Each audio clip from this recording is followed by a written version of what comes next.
What's going on, everybody? What's the his apps, yo dog homies? Okay. Spider-Man Into the Spider-Verse. I just saw it a couple days ago, only just now getting around to reviewing it, and it was pretty epic. It's kind of hesitant because, it's not part of the MCU, so it's like, why bother? But then at least I don't think it is. And it's animated, so it's like, But once you actually get into the flow of it, once you actually start watching it, it's like, okay, I can dig it. It's pretty much fun for the whole family. Anyone can watch it. And it doesn't shy away from a little bit of, kiddiness in there, but it's not all toward kids. I mean, there is some violence scenes and whatever. It's pretty much in every one movie. There is stuff like gunshot wounds and deaths, so be prepared for that. But you're going to watch a superhero movie, so it's to be expected. One thing I really liked about it was like watching a comic book. Like, that's what the animation style is like, and it even has those pop-up bubbles a lot of the time, what they're thinking and what they're saying. It was awesome. It was in the style of a comic book and everything. And somehow, well, not somehow, it's pretty easy, I guess. Stan Lee had a cameo in the movie, which is pretty cool. Or what, is that a spoiler? Screw it, he's in every Marvel movie up until now. That's not really a spoiler.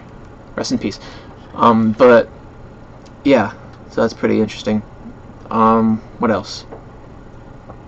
The story is pretty good. It centers around Miles Morales, I think his name is, which is the newest Spider-Man in the comics. And it factors in the whole multiverse, different universes and stuff like that. I don't know why they call them dimensions, because it's like they're different universes. It's not like they're in a different dimensions, because they're the same three-dimensional as the people in our universe in the movie. So how are they different dimensions? Or maybe they're different, but then when they enter ours, they're like us, and that's why it's hard for them to keep living life in our universe, because it just doesn't. They defy logic, or I don't know. I'm just bleh. So yeah, I don't know how all that works, but it's still a pretty cool concept that they go with. The main villain in this movie would Kingpin, which is also one of the main villains from Daredevil. I guess he's a Spider-Man villain too. Maybe he's both. I haven't read the comics, so I'm not really much of an authority on this stuff. I'm just telling you what I thought of the movie. Yeah, it was epic. There's a lot of humor and lightheartedness in it, but there's also a lot of tragic emotional stuff and the whole 9 yards. It's kind of what's the word? It breaks the fourth wall at times.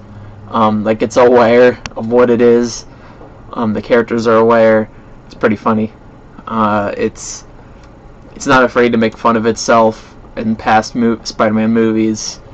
And it's pretty interesting.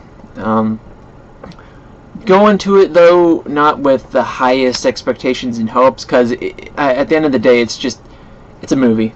Lower your expectations a little bit, and then you'll be blown away. But if you go up with your hopes way too high, it might disappoint you, because to me, it's not the best movie in the world. Probably not even the best Spider-Man movie, but it's definitely up there in my mind. It's definitely one of the best. Probably.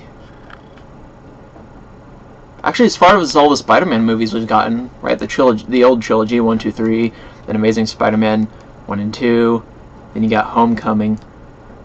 All of those are kind of mediocre in it. So I think it probably is the best one, actually, because the rest are just kind of to me anyway. To me, they're all kind of mediocre. But this one was fun. So this is probably my favorite Spider-Man movie. Even though it doesn't take place in the MCU, and there's not a whole reason for me to care too much about it, because I like a whole connected universe thing. I like all that. I feel like I'm investing more in the bigger picture. But with this movie, it's just a one-off fun thing, and I gotta say, I ain't even mad. It was fun. So that being said, probably 7 out of 10, or should I do out of 5? Maybe I should do like a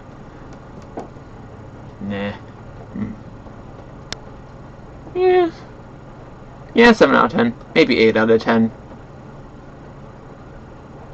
8 out of 10. I'll do 8 out of 10. 8 out of 10 spider webs, sure, whatever. There's some